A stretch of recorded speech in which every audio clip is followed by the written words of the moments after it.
കേരളത്തിലെ സംരംഭകർക്കിതാ ഒരു സന്തോഷ വാർത്ത.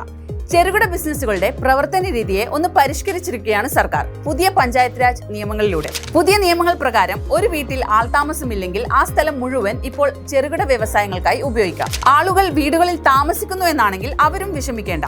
നിങ്ങൾക്കും ആ വീടിന്റെ 50% ബിസിനസ്സിനായി ഉപയോഗിക്കാം.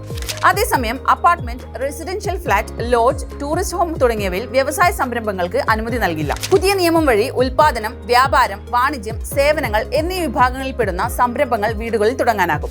10 ലക്ഷം രൂപയിൽ താഴെ നിക്ഷേപം, 5 കുതിരശക്തിയിൽ താഴെയുള്ള യന്ത്രങ്ങൾ, മലിനീകരണമില്ലാത്ത പ്രവർത്തനം, ഇത്രയേ വേണ്ടൂ ഒരു ബിസിനസ് തുടങ്ങുന്നതിന് ലൈസൻസ് നേടാൻ. മലിനീകരണമില്ലാത്ത ഉൽപാദന സംരംഭങ്ങൾ പഞ്ചായത്തിൽ രജിസ്റ്റർ ചെയ്താൽ മതി, ലൈസൻസ് ആവശ്യമില്ല. ഇനി എന്താണ് പഞ്ചായത്ത് രാജിൽ വരുത്തിയ മറ്റു മാറ്റങ്ങൾ എന്ന് നോക്കാം. ലൈസൻസിനുള്ള അപേക്ഷയ്ക്കൊപ്പം സ്ഥലത്തിന്റെ കൈവശാവകാശ രേഖ മാത്രം നൽകിയാൽ മതി.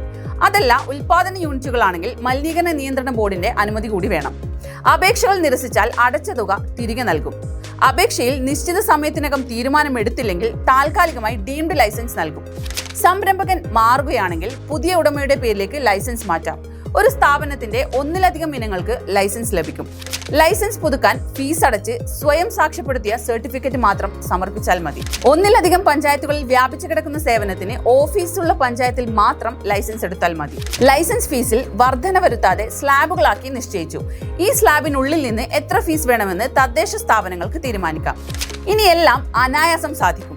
ചെറുകിട സംരംഭകരുടെ വളർച്ചയ്ക്കും പുതിയ തൊഴിൽ സാധ്യതകൾ വളർത്താനും സർക്കാർ വഴി തുറന്നിരിക്കുകയാണ്. ജനങ്ങൾക്ക് നേരിട്ട് പ്രയോജനം നൽകുന്ന വികസനം, അത് തന്നെയാണ് കേരള മാതൃക.